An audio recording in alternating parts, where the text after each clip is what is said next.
We live on a world whose entire story, from explosive beginning to quiet end, is already etched into the laws of physics. Our planet is ancient beyond feeling, a canvas painted over 4.5 billion years, a time span that slips through the fingers of our imagination. Yet, the Earth is an open book for those who know how to read it. In the layers of rock, the composition of gases trapped in ice, and the silent testimony of fossils, we find the chapters of our past. We cannot step into yesterday, but we can reconstruct its scenes. But the final act.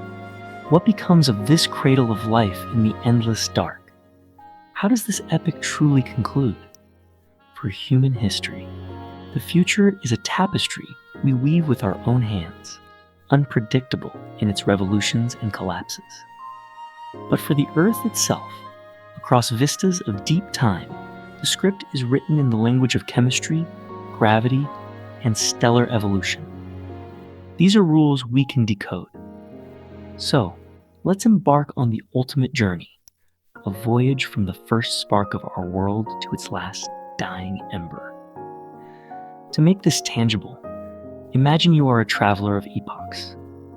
You will witness the entire lifespan of our planet, from its fiery genesis to its final cooling. In total, we must traverse roughly 12 billion years. To comprehend such an expanse, let's perform a trick of scale. Shrink each billion years down to a single month. At this rate, Earth's entire story fits neatly into one calendar year. It is born on the morning of January 1st and breathes its last on the night of December 31st. On this scale, every single day represents over 30 million years, and each passing second covers nearly 4 centuries of real history. Now, brace yourself. You step into your vessel. A hum builds, light floods your senses, and in a dizzying instant, you arrive. The first day. You emerge onto a landscape not of this Earth. This is the newborn planet, 4.53 billion years in the past. The ground is a shattered puzzle of cooling rock, relentlessly hammered by a rain of celestial debris. Each impact adds to the world's mass. You glance at the chronometers on your wrist. The left one, tracking our compressed year, shows only 3 minutes have passed.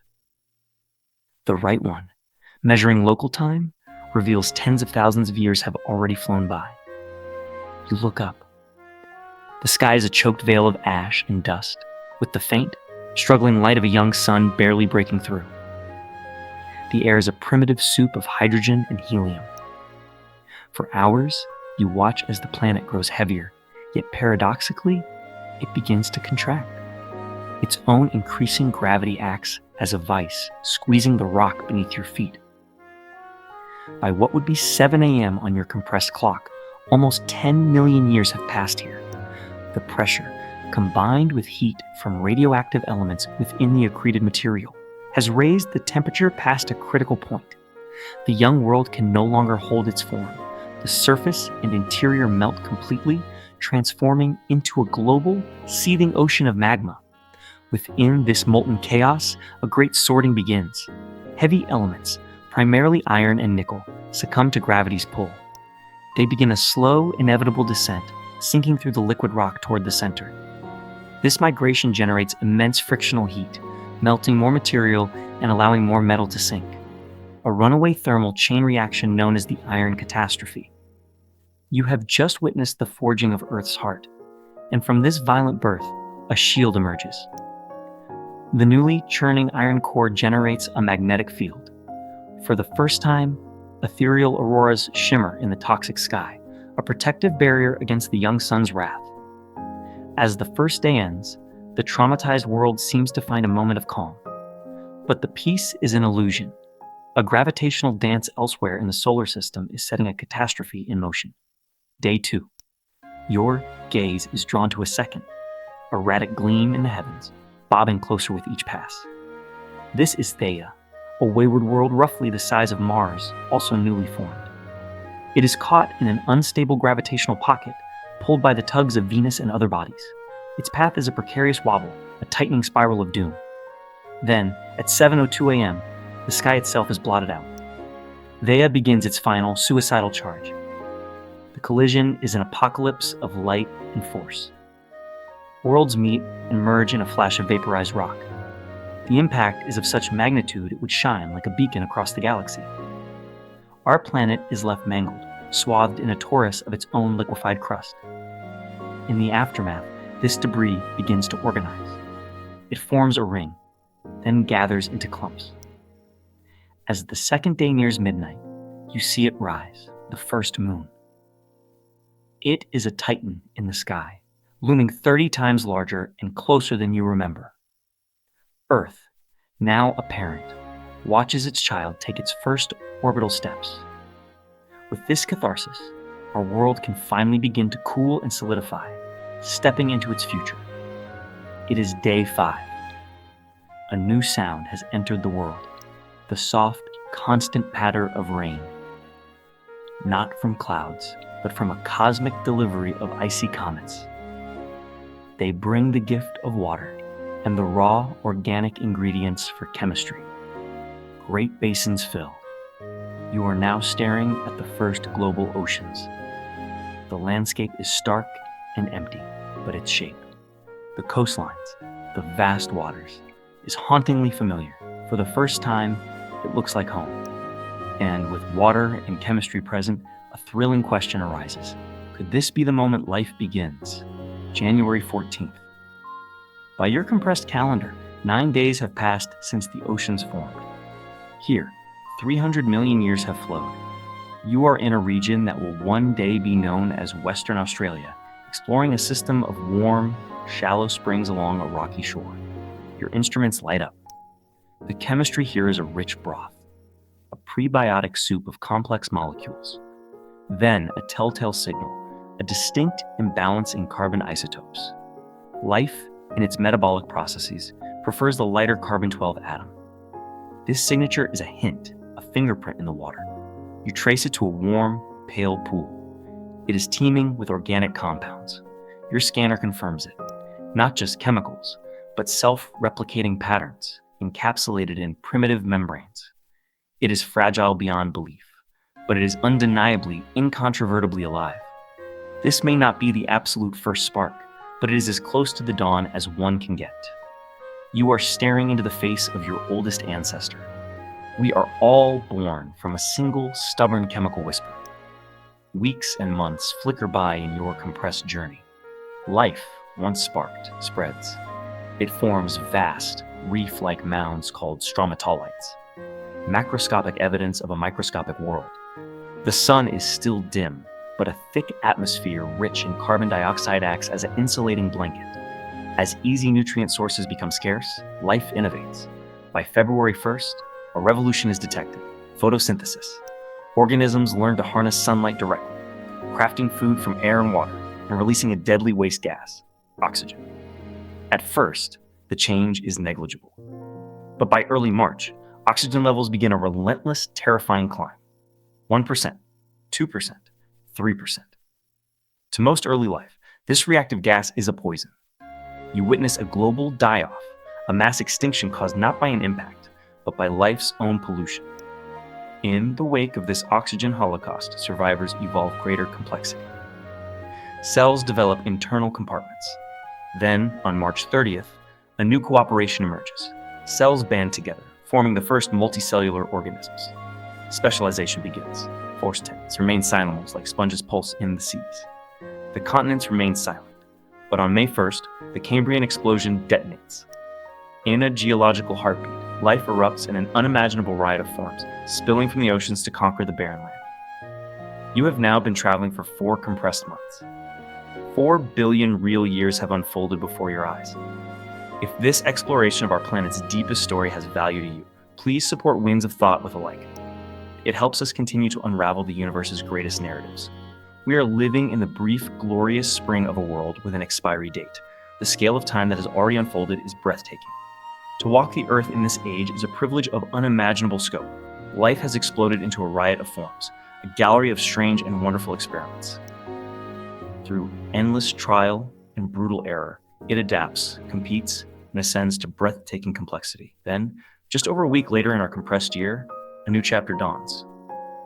On May 10th, the first mighty dinosaurs stride onto the stage in the Triassic period. To stand among these titans is to witness a primal dream made real.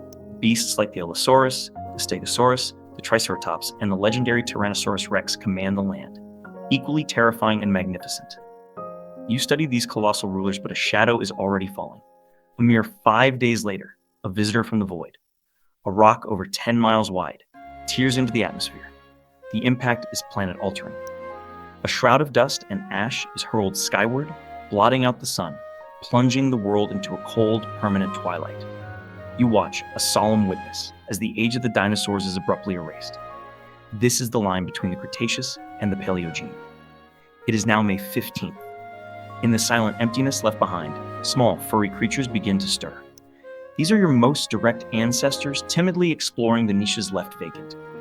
You check your temporal guide. In 2 days, on May 17th, you will cross the threshold of your own original departure date from the present. Until now, you have watched the past, events inferred from stone and fossil. But now you venture into the unknown future. You observe as mammals inherit the earth, growing in size and sophistication. Apes, early hominids, and finally Homo sapiens. This is the moment. You are about to see your own story's conclusion. At 3:48 p.m. on our cosmic clock, modern humans emerge. A mere 13 minutes later, they begin to farm and build, passing through the Neolithic Revolution. Then, less than a minute later by your watch, 20,000 local years, it is over. Humanity is gone. The tape of history spooled by too fast to see the cause. Did we journey to the stars? Did we merge with machines we created? Or did we simply vanish in a flash of our own making?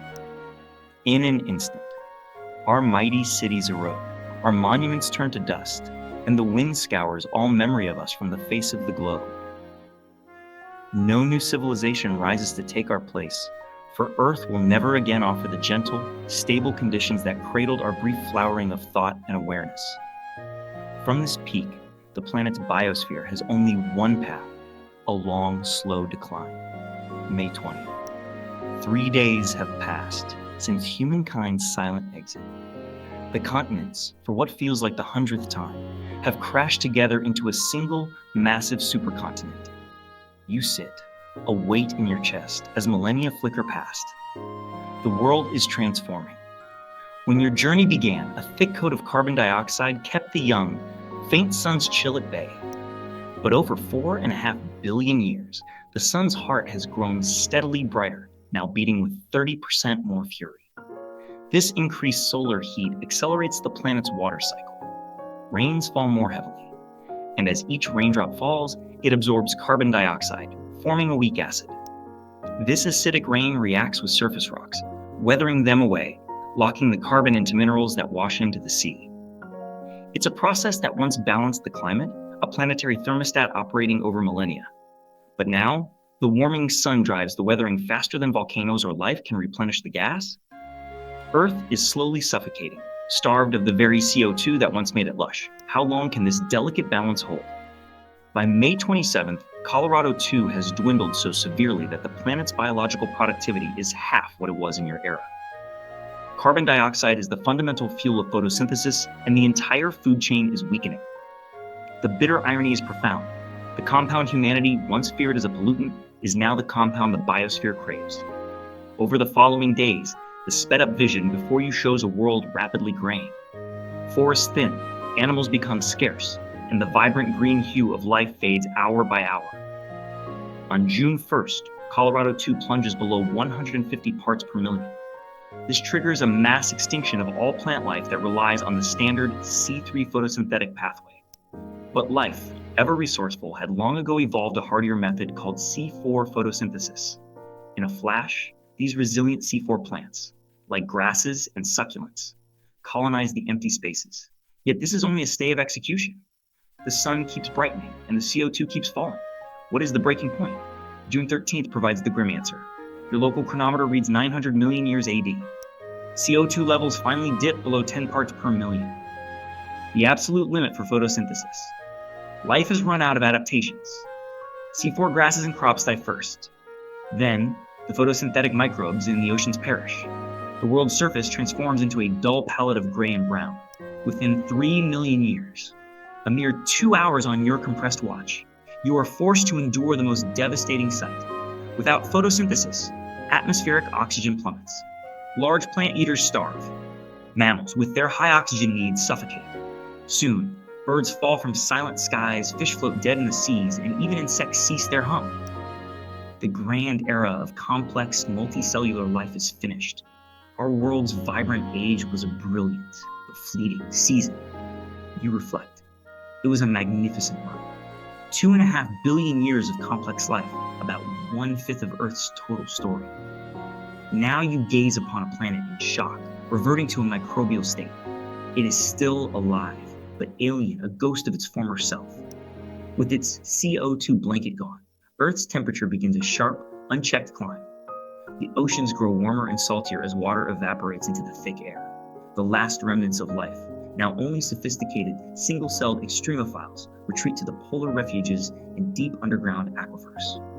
These are no primitive germs. They are the refined products of billions of years of evolution, holding the last torch of biology aloft.